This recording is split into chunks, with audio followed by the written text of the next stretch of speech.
Hello, hello, hello, governors. Welcome to the 2025 Lower Bracket Round 5. I'm your host, Plauto Gaming caster and content creator for Rise of Kingdoms, and today, casting alongside me, we have the one, the only, Jadski. How you doing, brother? What are you doing, man? Are you excited? Yeah, this should be a really fun one. The last two international server teams facing off, as this is a Grand Prix. It's a yearly event that combines the best Osiris League teams from both the international server and Chinese server, pitting them against each other to fight for the crown of Grand Prix champion. The game that we are casting today is a clash of the last two international server teams, fighting for the chance to represent the international server in the lower bracket finals. Today we are casting 60GT versus Beer. 60GT is one of the best Osiris League teams of all time, boasting 6 Osiris League championships. They're quite familiar with domestic realm success. The one thing that they're missing, a Grand Prix championship.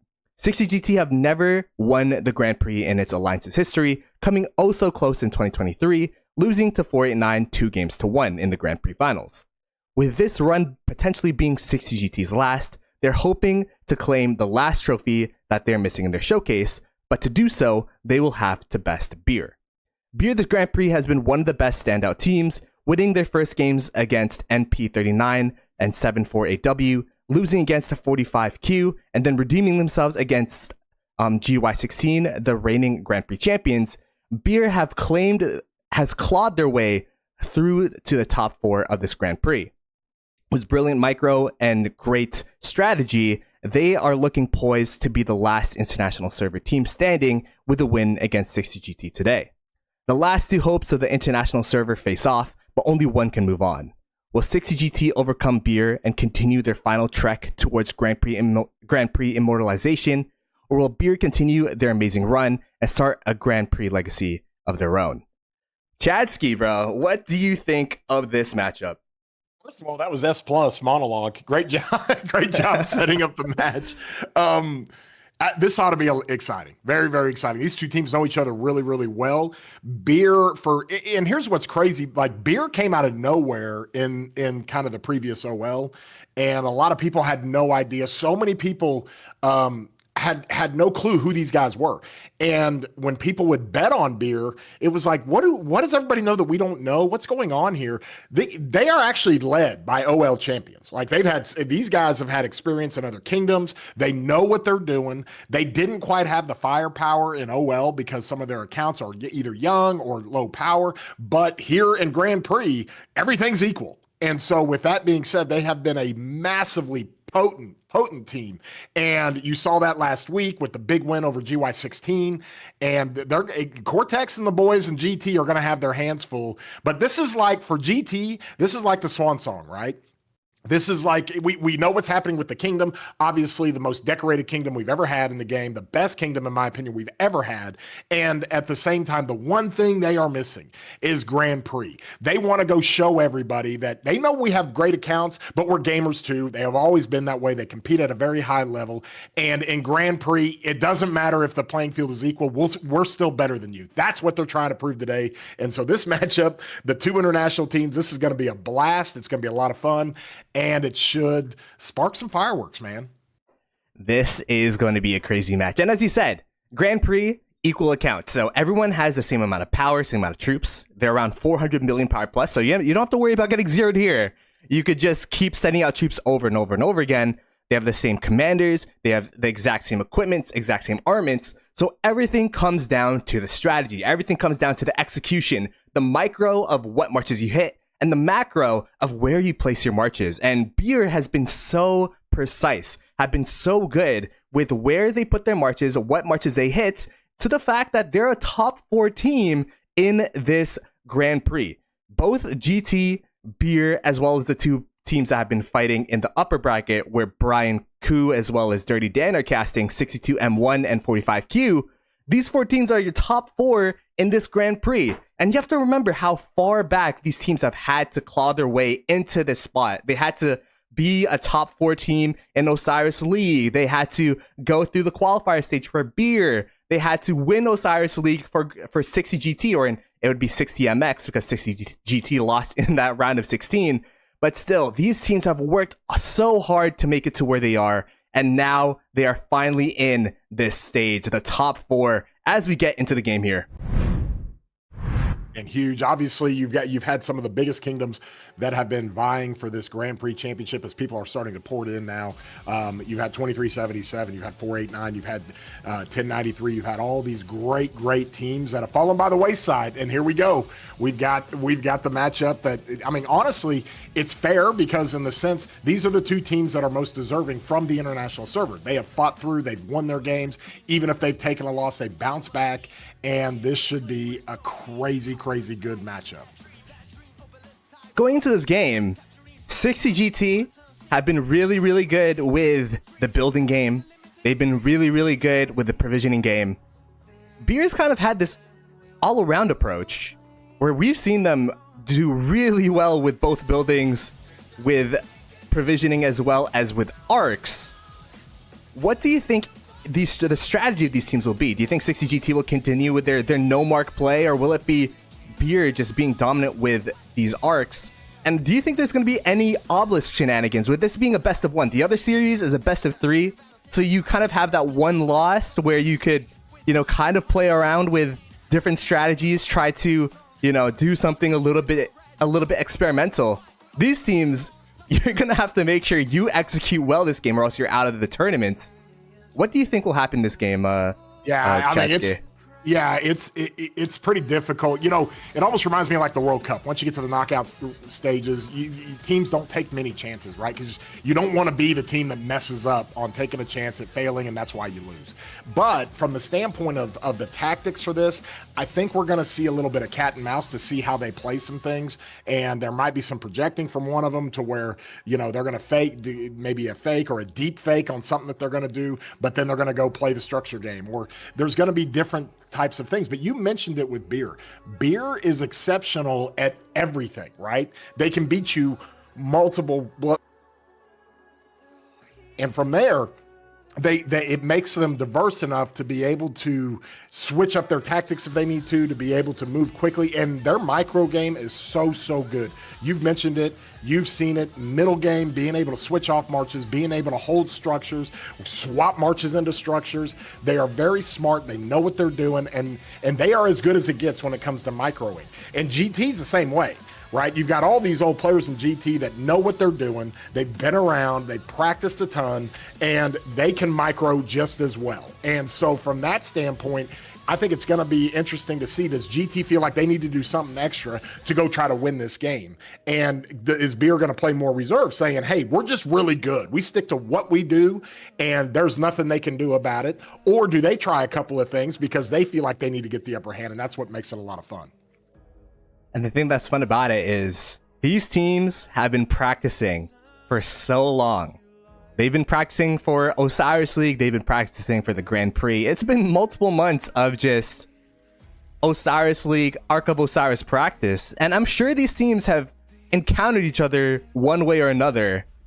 So there might be a lot of familiarity between these two teams, and we'll have to see how they play off. And talk about familiarity. Their sentries are literally right on top of each other. But looks like Beer and they cannot see each other. But look at how close these sentries are. That's how you know these teams have been practicing. That's how you know this is the top of the top gameplay, where there's just kind of this set meta of where you place your sentries, where you put your marches. And we'll have to see if anyone can just break out and outplay one another using the same meta, or if there'll be a change in the strategy here. We've seen some obelisk plays. Beer lost against 45Q, I believe, due to an obelisk play. It's going to be really interesting to see if there's going to be any early obelisk plays. But as we said, this is a do or die scenario. If you lose this game, you're out of the Grand Prix. So we'll have to see if anyone wants to take that risk here. Yeah, it'll be interesting to see. And if you guys are up in the chat, keep the chat rolling. Questions, give us your thoughts and opinions. I already see some of you guys in there that we know really well, and this should be a ton of fun. This is at the highest level of Grand Prix. There's no room for error in this. Both these teams are so good, they can take advantage of mistakes. And the skills game is also going to be an interesting factor. Do some of these teams go with some of these basically transportation skills where they're going to move move troops around either to the middle, like we saw just literally in the last match that Brian and Dan were doing with the Chinese servers, or are they going to be using them more for, trying to punch harder in the mid game or do a couple of different things? I think provisions are going to be a big deal in this as well, and so we will see. I think one thing that's really interesting is that each team has only used one sentry, and it's on this bottom side of the map. Okay, there's a second sentry now. 60GT, it's almost like really, they know where they're going. Like they both know each other so well, and that's one of the things. Even if they haven't played each other before, they have studied film. I mean, I know this from my old football playing days, is that you're studying film. You know what your opponent's going to do, probably better than they know what they're going to do. And so all these games are broadcast to where all these team leaders on both teams can watch each other's games, and they know exactly what each other are going to do. And so it makes it for a very interesting dynamic. They might not even need sentries. They already know what the enemy's going to do. Yeah, it's so interesting that GT really puts all three of their sentries here. That means they're gonna do something in this bottom side. Chatsky, there's some shenanigans going on. There is sneaky tactics by 60GT early here, and it's used on the marches next to the wall, and they use Desert Storm in response. Oh my goodness, this is going to make sure that these marches are not invisible, but they missed the marches. These marches are still invisible, Chatsky. So it looks like this is going to be some form of obelisk play, perhaps trying to take the obelisk, or perhaps just trying to deny some teleport spots. But wow, this is a heavy commitment from 60GT. They used 3 sentries to make sure that they couldn't see marches, and now they don't know how many marches they don't know how many marches are going to this obelisk, so they kind of have to split attention between the obelisk and the desert altar, perhaps giving 60GT an early advantage in terms of putting their marches in the right spot towards this desert altar.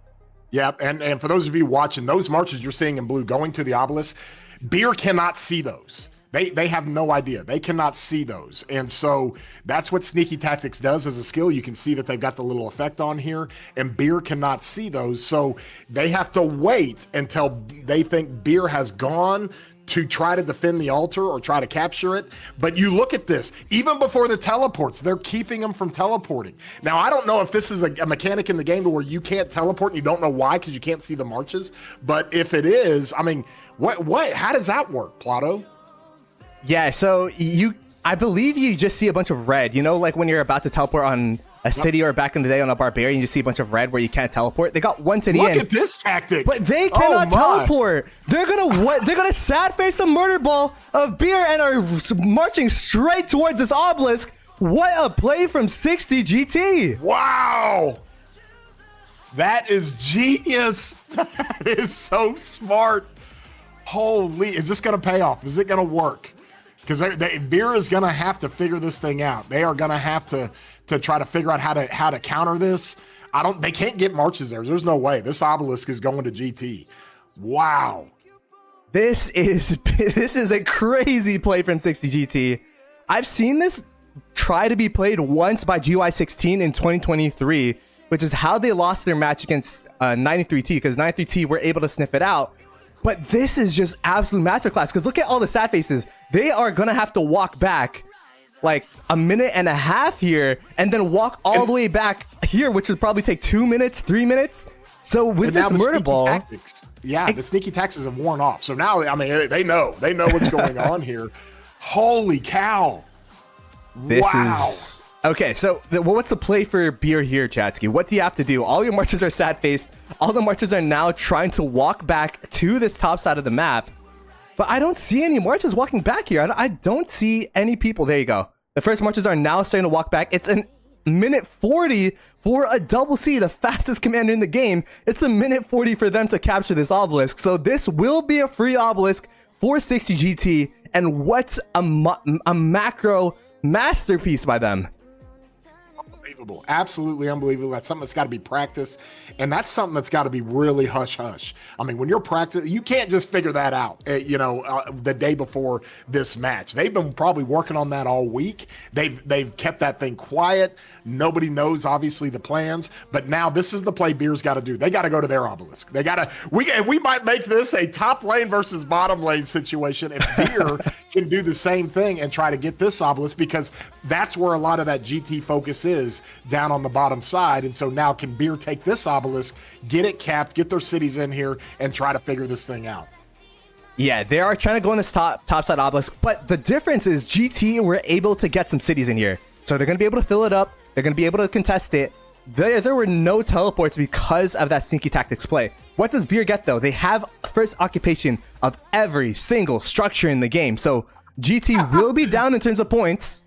They will be down in terms of first occupation points. These Desert Altars give a ton of first occupation points, but they will have the positioning advantage for the rest of this game. They will have full control of all these bottom lane structures. This top side of the lane here, they should be able to just play the standard. They will also get the 8 extra teleports from capturing an obelisk for the first time, which is going to be absolutely huge as well. And on top of that, they'll be able to just continuously attack marches that are trying to go middle from their bottom side obelisk that they're able to capture from Beer. Yeah, I think the big play up here is the topside obelisk. If Beer can get that thing captured, if they cannot, this is going to be really, really tough. I don't think we have ever seen a team come back from losing an obelisk to win the game. Is that pretty much fair to say? Have you seen that? I mean, every time one of the teams is able to get an obelisk and get cities teleported in, they end up going on to win because it's just such a massive advantage. You can snipe marches going to middle. You can make sure and snipe all the structures and outposts from behind to affect the vision. There's so many things you can do when you have the extra obelisk, and it looks like GT is not like gonna give it up. They're like porting all the cities in, and they probably have a plan now for exactly what these cities need to do, how they can take care of the bottom side structures, all of them, and then they can go focus the middle. This is a huge, huge play from GT, and it's worked brilliantly.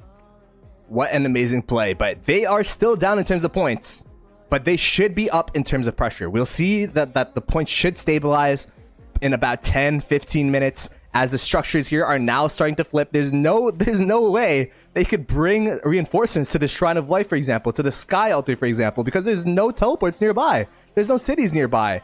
But it looks like Beer are going to go for this mid play. They're going to be streaming out of their home base here, trying to make a desperation push, a desperation attempt towards these arcs. But I don't know, Chatsky. This is looking super tough. Yeah, it's super tough. And this is, I think, a little bit of a credit to Beer, because let me kind of help explain here.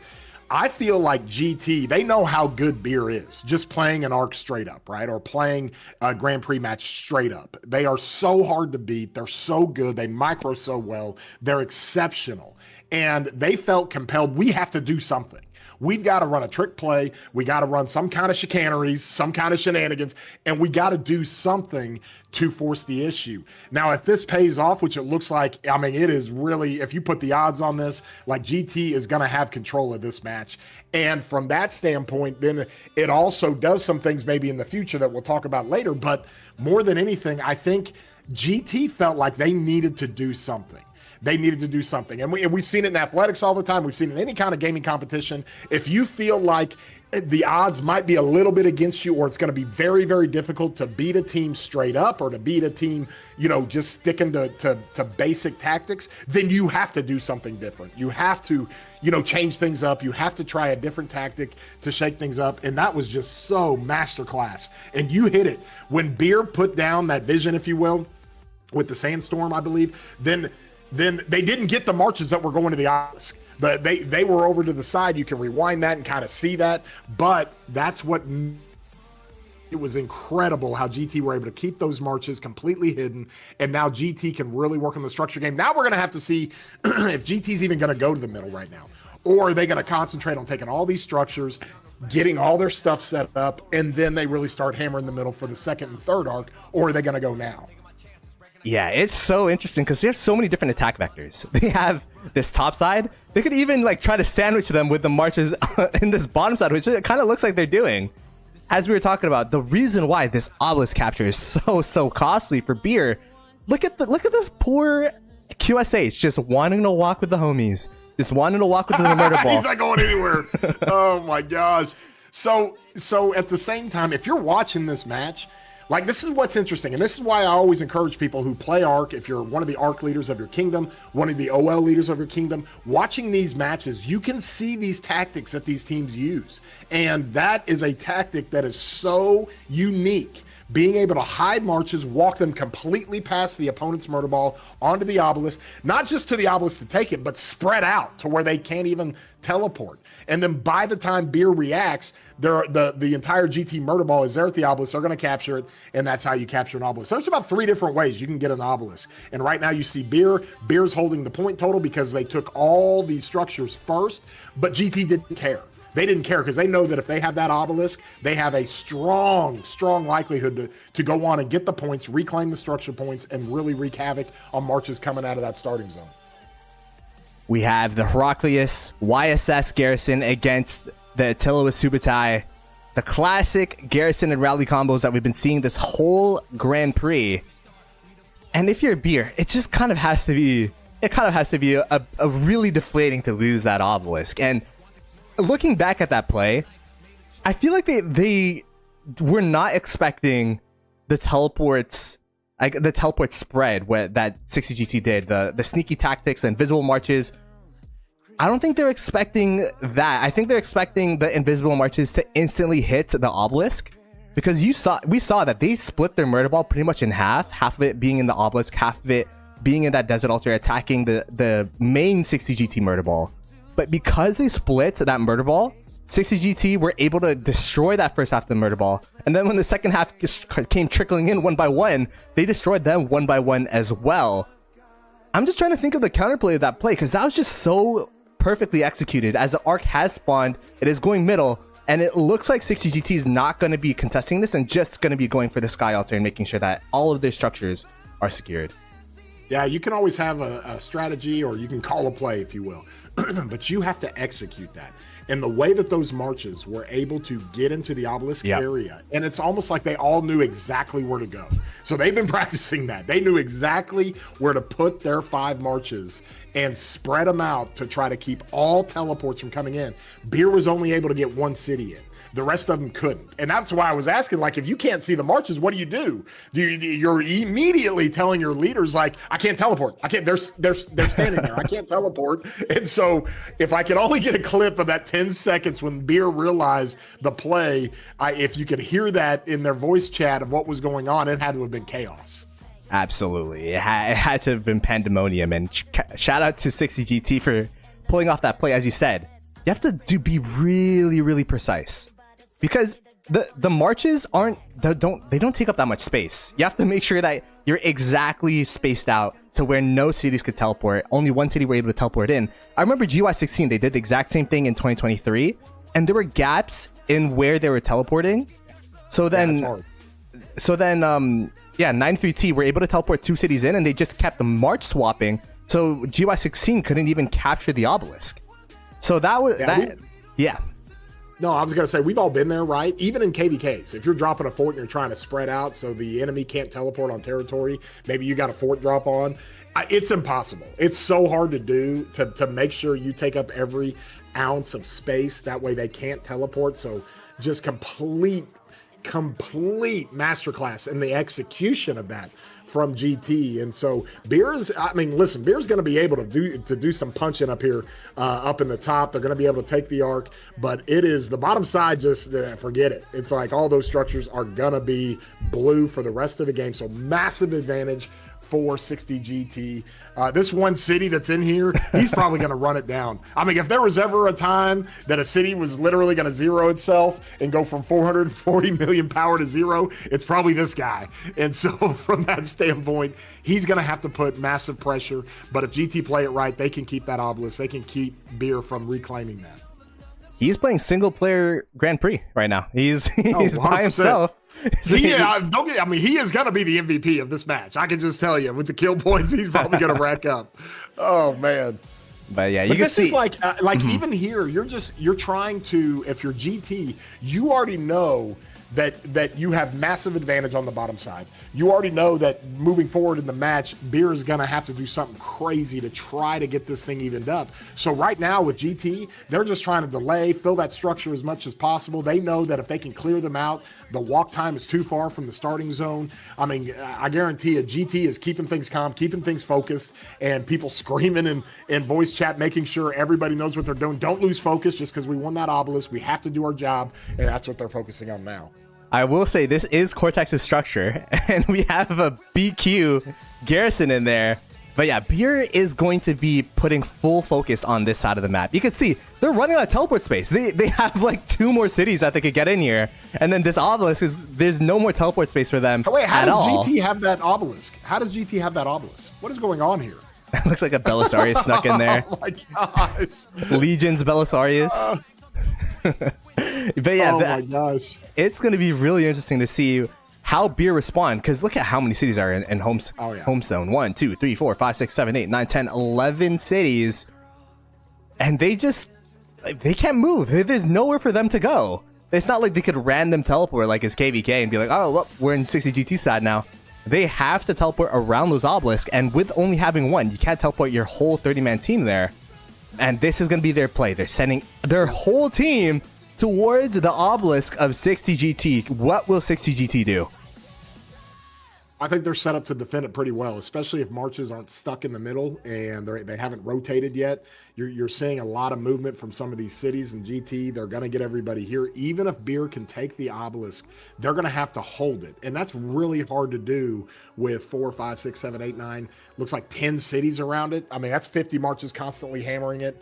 And so you can see that Beer, there's a backup Hera for GT up there. So they're ready to defend this. They are primed and ready to do it. This is crazy though. This is from the standpoint of watching this play out. We talked about it before the match started. You know, we know Beer is exceptional playing Ark straight up. They're microing what they do in the middle, how they provision, how they do everything.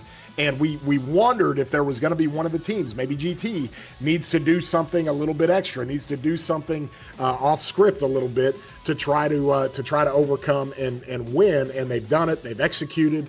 And now Beer is trying their best to mitigate that. But I think with all these cities, if they've got marches, they can just rotate those in and literally keep this structure full. Even if you send a murder ball up there, they can keep the structure full, which it looks like they're going to be able to keep it no problem.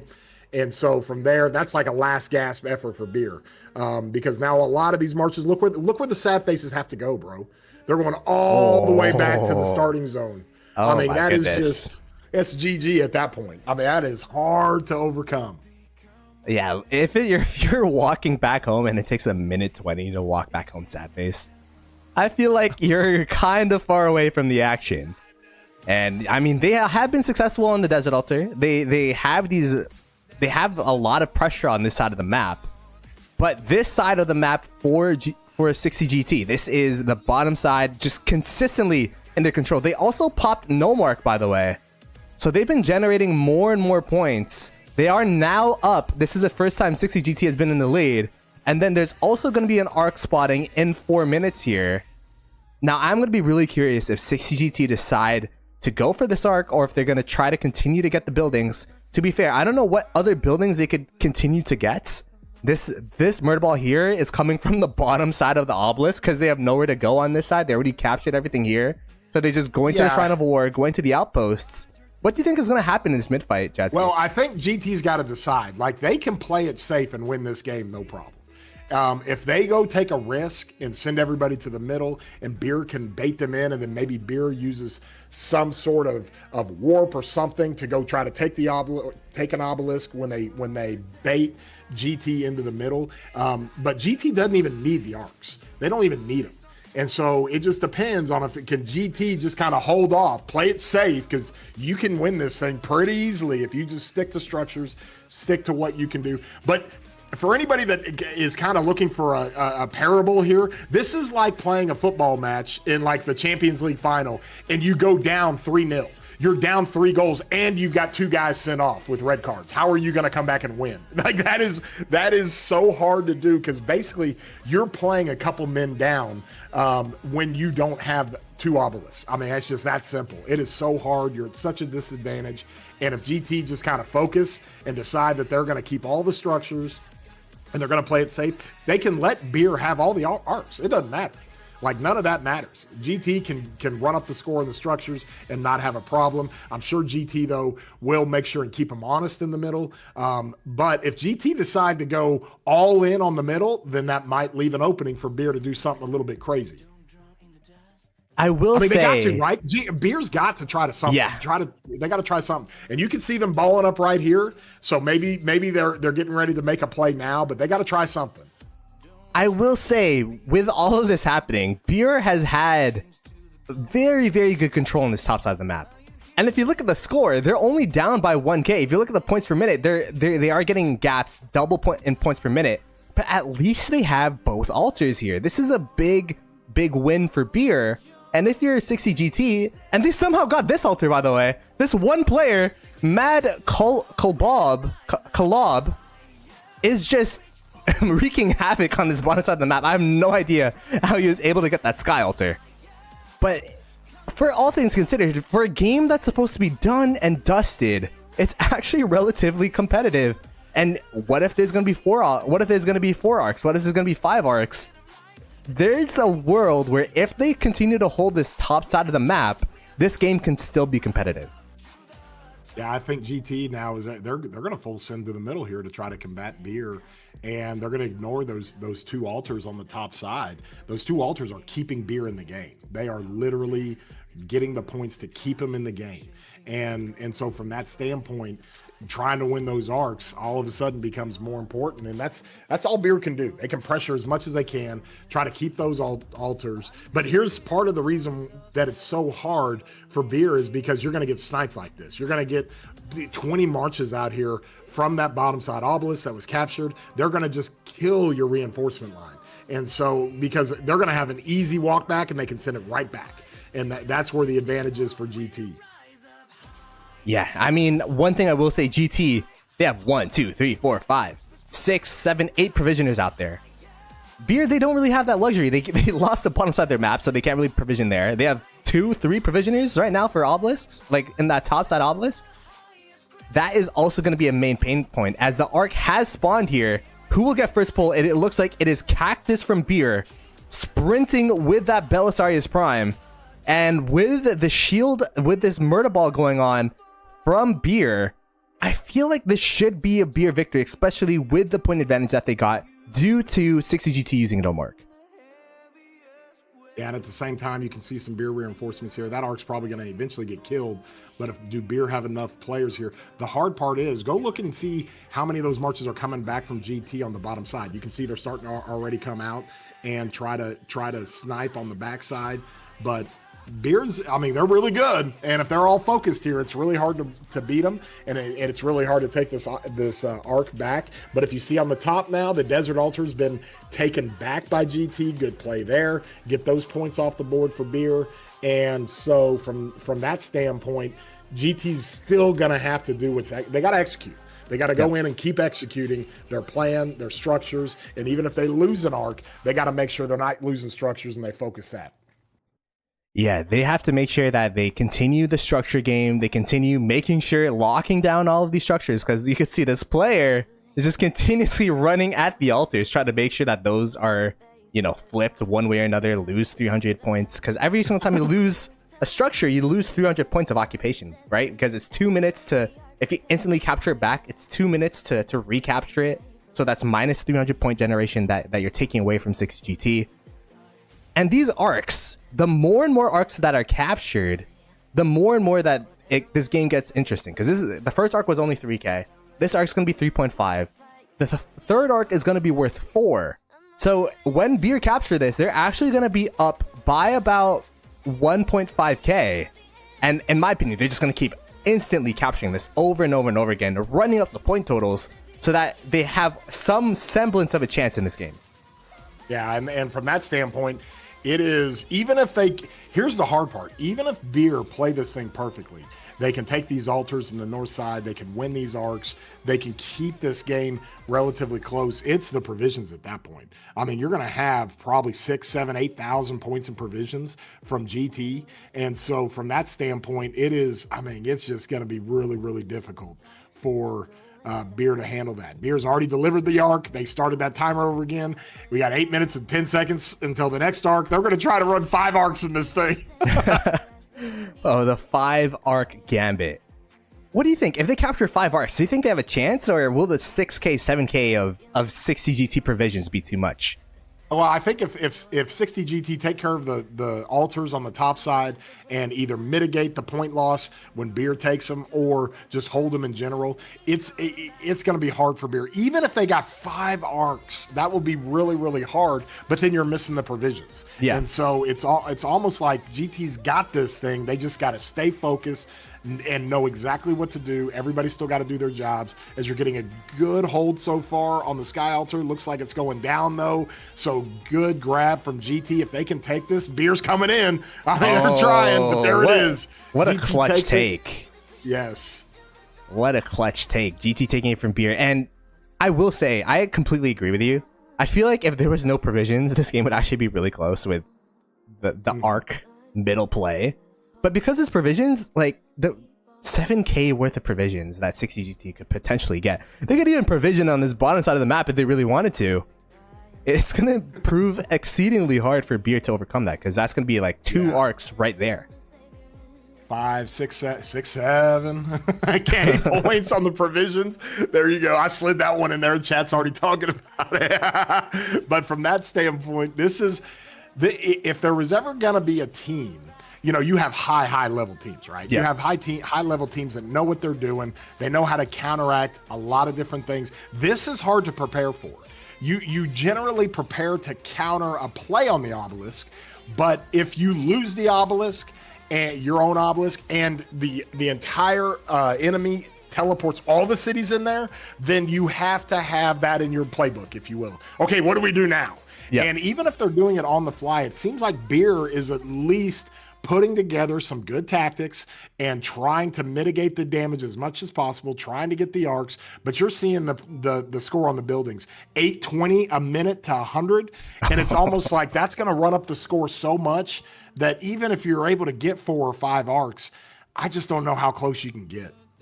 I will say, I feel like if your obelisk gets captured during a practice match, everyone just quits. It's just, all right, well, you guys won. Let's go next. And I don't know if Beer has an exact playbook, but as you said, they've been doing really well on the fly. But man, 800 points, 700 point differential in terms of occupation score, and that's with them not even generating points from this altar. Let's see, when they capture this altar, how many points per minute are they going to get? Yeah, Magic's bringing up a good point. Yeah, 910 points. That's an 810 points per minute difference. Magic brought up a good point. We don't know what these other 2 skills are. So GT might actually have the structure boost point skill from that standpoint. Beer's also got 3 skills we don't even know about yet. So there could be some fireworks, could be some things that they try. And so the hard part is, you put your plan out before the OL or the Grand Prix match here starts, right? And you set up your skills to match your plan. Well, if your plan completely has to change, you might not have the skills set up to go play a different complete plan. And that's what I think it might be a little bit difficult for Beer. We might not ever see those 3 skills popped because they're skills that you would typically use in a straight up match. And so that also comes into play. They're not even set up with their skills to combat this, so that will be interesting as well. Yeah, as you said, if you're going buildings, you use no mark. You have a bunch of building skills. If you're going middle, then stocking up is what we've been seeing a lot of teams use, so that you could have 11, 12 points going into a mid fight. But yeah, Beer, they were not planning to lose their obelisk. That's 100% sure. But we'll have to see how they continue with this mid fight. And look at this early rotation from 60 GT. 60 GT, they want to make sure that they stop their one way, Beer's one way of getting back into the game, which would be continuously capturing the Ark. If 60 GT get control of at least 1 Ark, they could just hold it for the rest of the game and it'll be GG. Yeah, and they're doing a nice job defending here. They know it looks like Beer is trying to sad face some of these marches to rotate, and I mean, Beer's going to have a tough time. You're seeing all these marches come from this bottom obelisk, and they're going to try to make the mid fight right here. And that's what's going to make it hard. Now, GT kind of changing tactics from the last arc. It looks like they're loading up pretty good, and they're also utilizing all those cities that are teleported into the bottom obelisk. They're utilizing them to basically mitigate the free path from the starting zone into the middle, and so even if they come in here, they can get completely wiped. But if they run a lot of these marches of Beard down to about half HP, then that's a big win. It makes it even easier to go win the mid fight. Yep. And so from that standpoint, this is the disadvantage you have if you're Beer. I feel like having an obelisk here, having the teleport here is, Chatsky, I know you definitely know this. During a pass opening, and then you random teleport near the enemy's pass, and you're just like attacking marches on the way to the murder ball. Yeah. It's pretty much the same thing. These cities are all just random teleport 60 GT cities, just attacking the marches. But what that does mean, though, is that there's going to be 1, 2, 3, 4, 5, 6, 7, 8, 9, 10 cities worth of marches that are not going to be in this initial murder ball that 60 GT has going on over here. So Beer can essentially push up into this murder ball, and kind of like when you're getting sandwiched, the way to break that sandwich is to continuously attack one side and make that side route, and then go back to the other side and make that side route. We'll have to see how 60 GT play this, because right now they are severely outnumbered in this mid fight.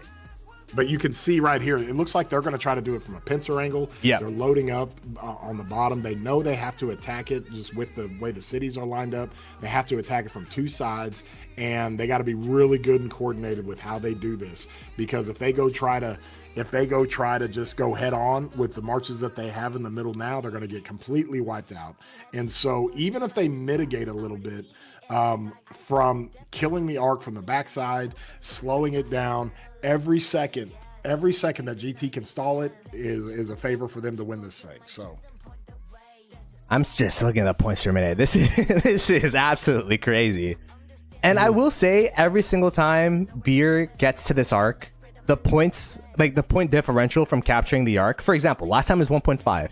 If Beer captured the arc and the score is the same as it is right now, they'd only be up by 1k, and that is going to continue to grow towards 60 GT's favor, guys. There's still 1 minute to go, and they also have to walk all the way back, as Beer now using Desert Storm to chunk the murder ball that 60 GT have on the top side of the map. The bottom side of the map, though, look at this. These guys have been brawling, have been fighting.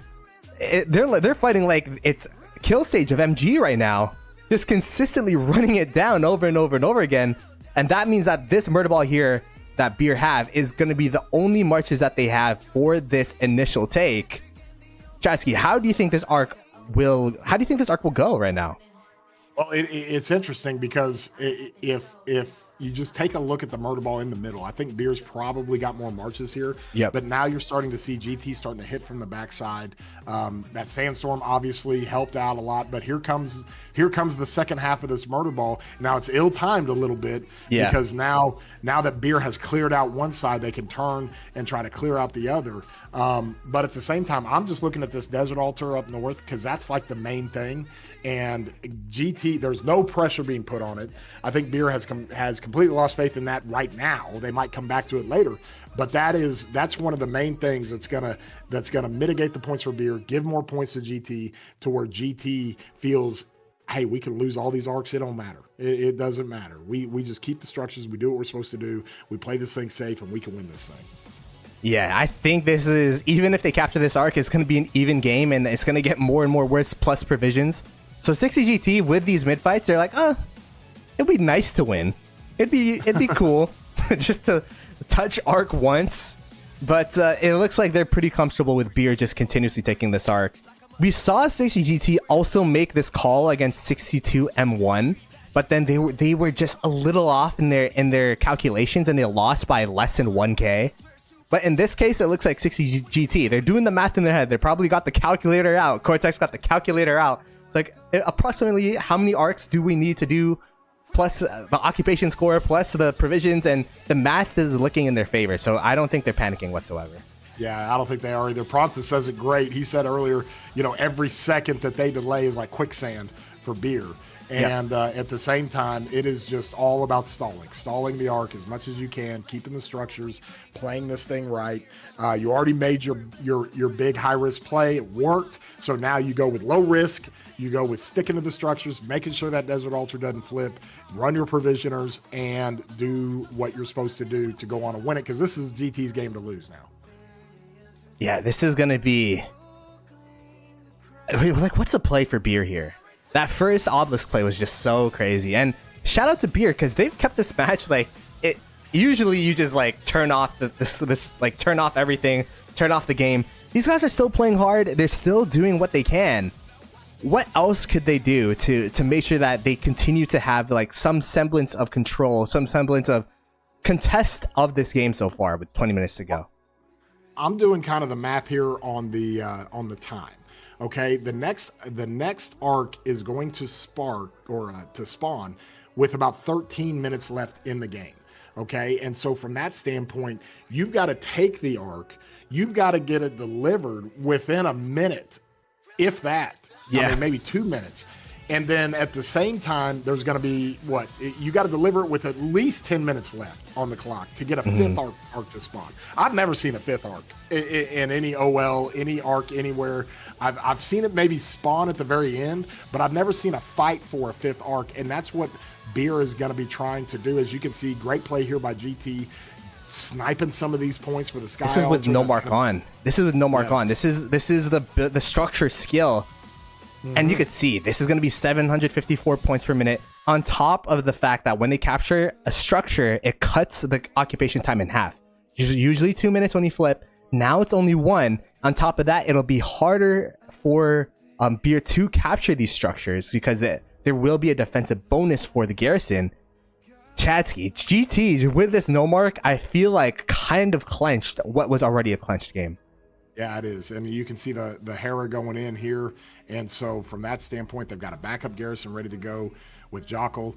And so it is. GT is not only executed the high risk move, they're also doing what they're supposed to be doing. They're staying focused, because you know how that gets. Everybody starts celebrating too early, and the next thing you know, people lose focus and they're running around trying to chase KP, or they're doing stuff. These guys are staying very focused, exactly what to do, using no mark when they need to try to get the structure, run the point total up. And I mean, you're sitting almost 3,000 points right now. You're going to have a provision advantage, and I don't think you're going to be able to get a fifth arc. And so that's all. GT basically have to stall the next arc for 3 minutes. If they stall for 3 minutes, it's game over. And so because it might even just be mathematically impossible to take the arc for free, run it as fast as you can to the shrine, and try to get it to spawn again. I mean, I don't know if you can do that. Maybe Master Strategy. There's still 3 skills on the bar. If they have Sun Sailor, maybe Sun Sailor, the portal tech. But yeah, I don't know. If they have Master Strategy plus Sun Sailor, and then 60 GT forget to put in their provisioners, I think Beer have a chance. But that is gonna be, that's probably a 0% chance that all of that happens. And that might be the play if they can get a good murder ball. If they can get the arc carrier full health, free and clear, then they can try to teleport him to one of the structures and get it captured immediately to try to spawn that again. And that might be a way that Beer can do it, because time-wise, if they got to march it, it's just not going to work. I feel like if you capture 5 arcs straight, there should be like the Exodia rule where you just win arc for free. It's like, oh, you caught 5 arcs? Well, it is Ark of Osiris. Then you win. Oh my gosh. Good pressure here by GT. This is on the shrine, obviously. GT is starting to close the gap a little bit as far as the space it's controlling. It's condensing everything down to that obelisk up there. You're going to get these marches from the starting zone coming back out for Beer. They're going to try to time this out. 4 minutes and 30 seconds till the 4th arc spawns. So this should be a lot of fun to see. Yeah, 4 minutes, 30 seconds. Chat, just for context, this is a best of 1. It is not going to be a best of 3. So this will be, whoever wins will continue on to, I believe, face 62M1. I believe the best of 3 that 62M1 as well as 45Q played, 45Q1. So 45Q will be in the finals versus 62M1, who is going to be in the lower bracket finals. 62M1 will be facing the winner of this match, and that will be a best of 3. I will say, whoever makes it out of this match, it's looking like 60GT, but I don't want to count out Beer yet. Oh my goodness, look at this. I think they put in some provisioners. Okay, well, it's probably going to be 60GT. So whoever wins this match, they have 3 best of 3s to win the championship. 3. They have to win 6 of 9 games. Because how it works is there's going to be a best of 3 in the lower bracket finals. And then once they get to the finals, a 45Q, they have 1 best of 3 already in their pocket. Because they came from the winner's bracket. And since they never dropped a game yet, they will have the benefit of the doubt to have 1 best of 3 up. So yeah, exactly. So even if the winner of this game wins the first series in the finals, they'll have to face that team yet again in another best of 3. So it's going to be a very, very tough climb to whomever wins this to win the Grand Prix, but it all starts from this match. Like, you could potentially be playing 9 more games if you're GT. Yeah. And so, or Beer. If Beer's able to somehow pull a miraculous comeback here. Oh, man. It is just crazy. If you guys have comments, throw them up in the chat. Keep the chat rolling. Appreciate everybody jumping in on this thing. This has been one of the coolest games and craziest plays we've seen this entire Grand Prix season. And credit to GT for executing that. Now it looks like GT is going to send a lot to the middle. They're rotating pretty good. They're getting their marches back and they're going to the middle. Only 2 minutes to the Ark though. And this is where that ball comes from, that bottom side obelisk. This is where a lot of these marches start coming to snipe off some of the reinforcements. Go ahead and take the outpost on your way. Why not? And so it'll be interesting to see. There has to be a skill used to try to teleport this Ark quickly and to try to get a 5th spawn on the Ark. 14 minutes and 30 seconds left to go in the game. 1:48 to spawn the Ark, and they got to get it back and get that timer reset as fast as possible. This is going to be the 4th Ark, so I believe that's worth 4.5. Is it worth 4.5? Yeah, 3.35, 4.45, and then I think a 5th one. I've never seen it captured, but a 5th one would be 5,000 points, I guess. I would love to see a 5th Ark captured just to see. What if it's like, oh, 5th Ark 10K? We've never seen it before, so we don't know. We didn't show you guys that, but yeah, it's worth 10,000 points, and Beer wins. You know, so that would be a shame, an absolute shame. Oh man. But this will be interesting. I'm interested to see if they're going to use some sort of teleport, or if they're fast enough with this Belly Prime to take that Ark back. Yeah, Belly Prime, Sun Sailor, Master Strategies, anything to get this Ark back as soon as possible. But 60GT, they do not want to let that happen. Oh, my boy Buster. Hey, yo. He's fired up over here. This is crazy, y'all. Wow. Do you think Beer will be able to get a 5th Ark, chat? Let us know in the chat. As 30 seconds left to go in this Ark, there is going to be a Desert Storm used. So it looks like they're going to go for a straight up fight. The Desert Storm going to be hitting the marches on the way walking. It did miss a couple marches at the tip of the murder ball, of the murder line rather. What Desert Storm indicates to me is that there will probably not be a master. I mean, there could still be a master strategy, but they definitely don't have a Sun Sailor or whatever. Because if they had a master strategies, you would probably have casted it by now. So the Ark is spawned. The carrier is trying to get it now. So he's on the run, and let's just see here if they have anything to teleport this thing. It looks like he's going to be walking all the way back. He's going to be walking over yonder. Uh-oh. Oh, sneaky tactics. On the bottom murder ball here. Oh my goodness.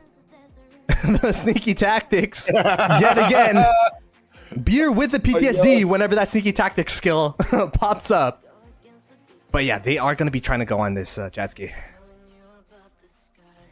Good play there by GT. Another good execution there. If they can get this arc carrier down, every second they delay that arc carrier. If that arc goes down, then there is huge upside for GT.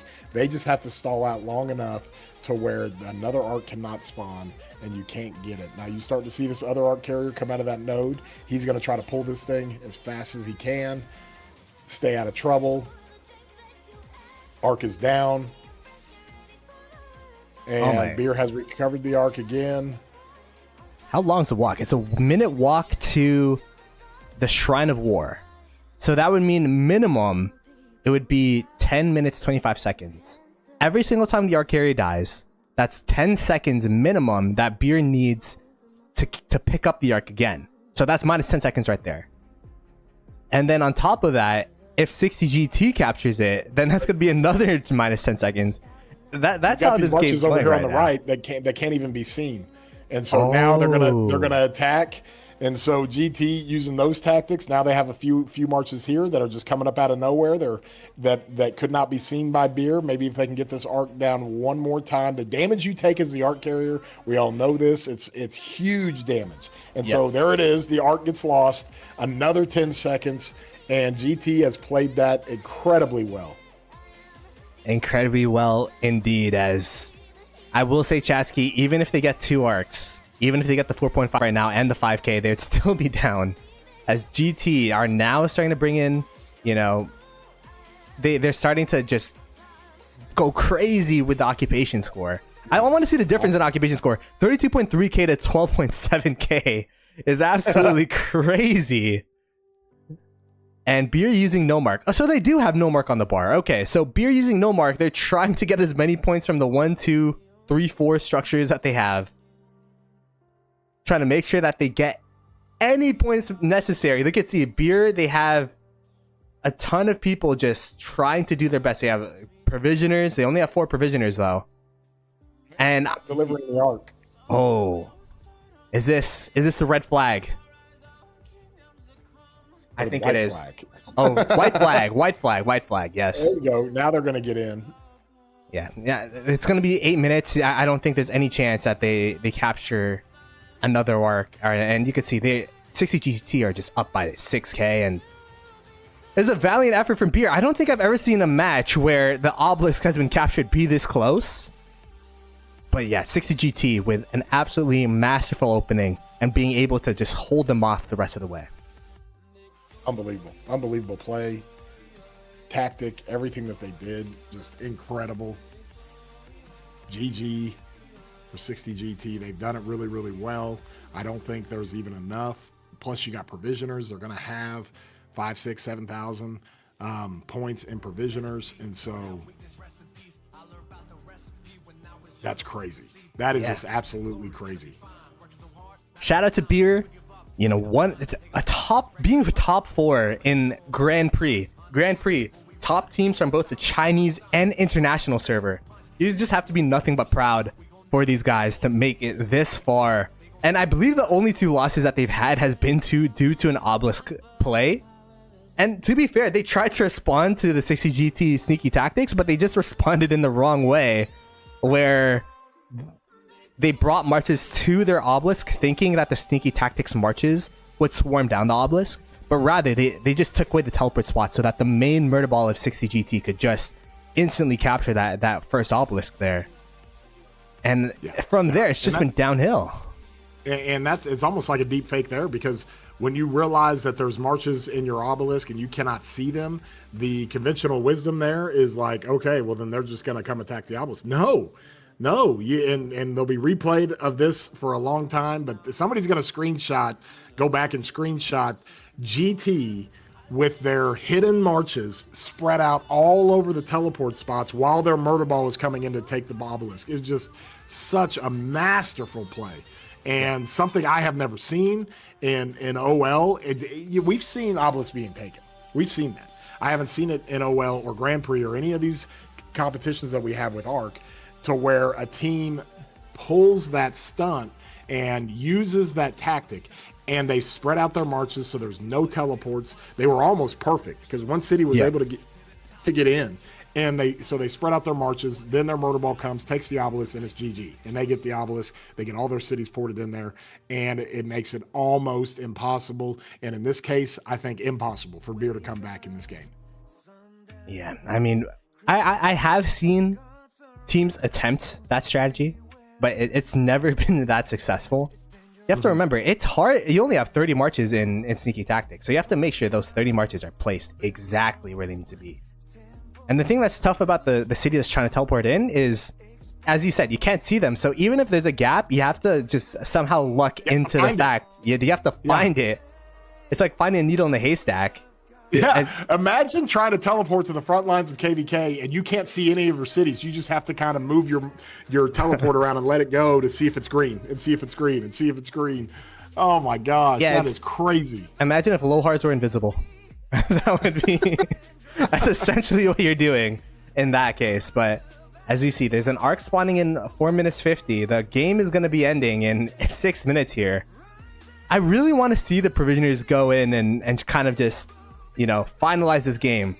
These Provisioners have been out the whole game. We got Papa, we got Malta, we got so many players. Just dedicated Provisioners. Well, how much provisioning score do you think is going to be? Done nothing but farm. Yeah, he's done nothing but farm this Grand Prix. He is master farmer. He's the reason. I mean, hey man, in Grand Prix, especially since you have all sets of equipment, all like formations, all the armaments, it just makes provisioning so much more important. Because when you're playing the normal Ark of Osiris, when it's your account, I don't have a legendary set of gathering gear. Do you have a legendary set of gathering gear, Chatsky? No, all of a sudden you start putting special inscriptions on farming and you start you're going to be out there farming with adrenaline. I mean, goodness gracious, how fast you can farm provisions. And you got to be microing that on it. You got to know when every one of your marches is clearing one of those nodes and then go on to the next one. I mean, it's going to be crazy. It is going to be crazy indeed, as Beer with what seems to be a final assault on his desert altar. They've had success on his desert altar, but Cortex and Cortex just holding it down right now, just trying to make sure that they have this all under control.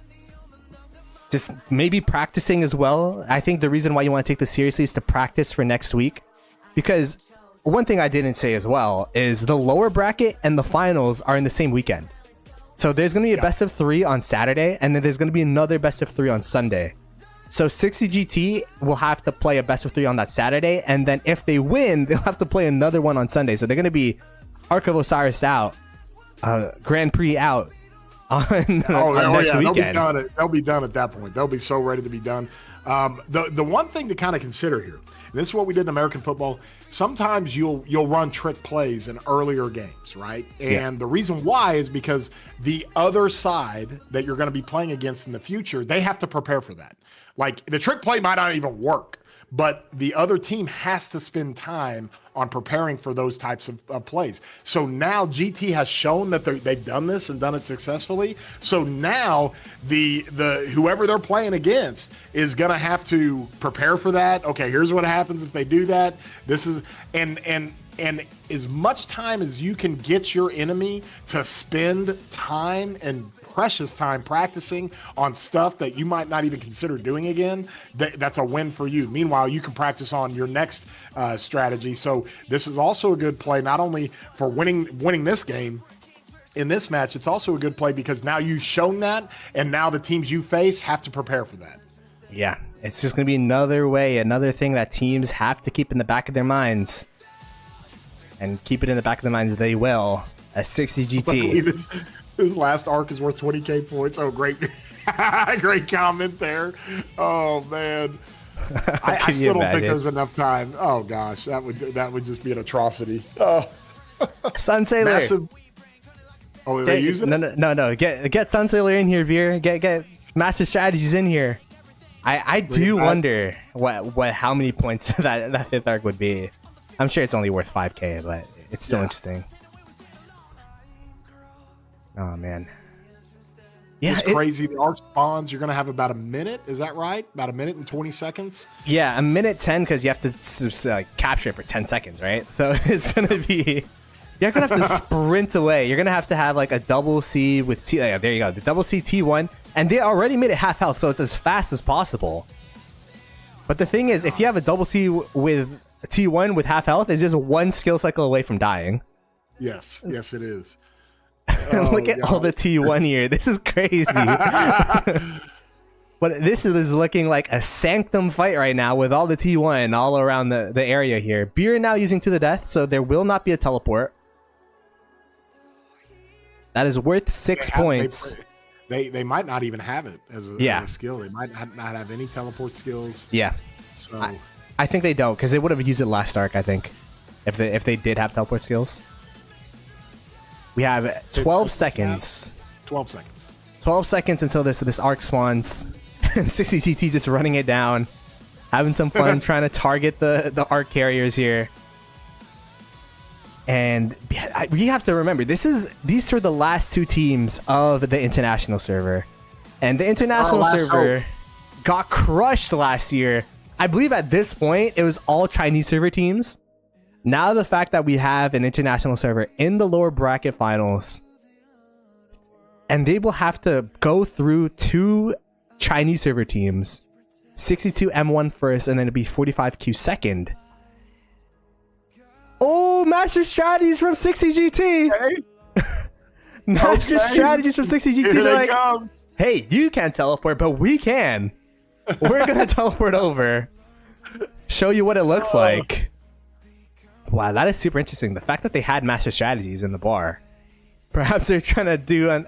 If the first play didn't work. I mean, GT they were primed to use a whole bunch of these different types of tactics for Ark. It was never just going to be a full-blown, head-to-head, play the game pretty vanilla. They were always going to be doing some of these things, which is really, really good.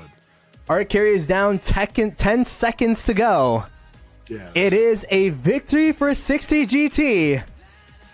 Oh my goodness, what a match.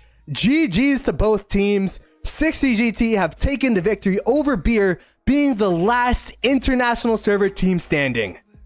Wow. Unbelievable match by both teams. Huge respect to Beer for getting it to this far.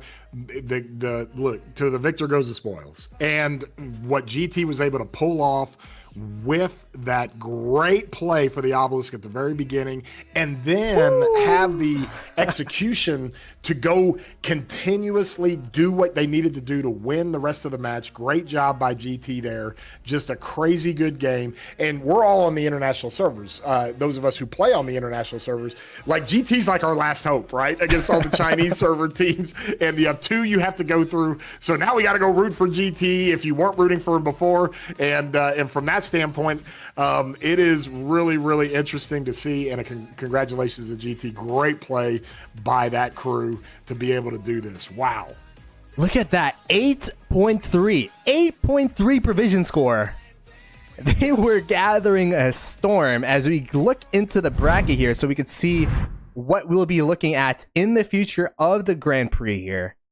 We could see that 60GT beat Beer. Yes. This is what we watched. We could see that 62M1 lost to 45Q.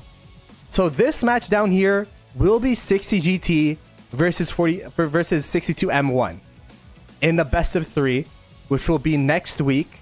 And then after that will be 45Q versus the winner of this match. So if you guys want to watch Ark of Osiris gameplay, be sure to subscribe to this channel, the official Rise of Kingdoms channel, for more Grand Prix content.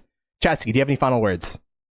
Just a great game and a lot of fun. We thank everybody for jumping in, getting involved in the chat. This is a blast to do. It's so much fun to broadcast this stuff, and a credit to GT. Great game and just incredibly done. Now it'll be great next week as you get 3 matches. You're going to get them back to back to back, and then again on Sunday. So that's what Grand Prix is all about, right? And so I think we got great entertainment from that. Had a great match earlier, and now this thing was just crazy to see. People are going to be talking about this tactic and how GT won this game over Beer for a long time, and people are going to be using it in Ark. I promise you now. And so 100%. I loved it, and it was a ton of fun. And the match for 60GT, I'm corrected here, will actually be tomorrow. So it'll be it'll be tomorrow. I forgot that it's Saturday. I'm so used to casting on a Sunday. So it'll be 60 GT versus 62 M1 tomorrow. And then on top of that, it'll be 45Q plus the winner of that match on Saturday. And if 45Q lose that Saturday match, they'll have a chance for redemption on Sunday, which will be the final. Be sure to subscribe to the official Rise of Kingdoms channel right here, because all of that content will be here. Everything will be scheduled. You can favorite it to get notifications. And if you guys enjoyed the commentary, my channel, Chatsy's channel, is in the description below. And we'll catch you guys next time. Peace.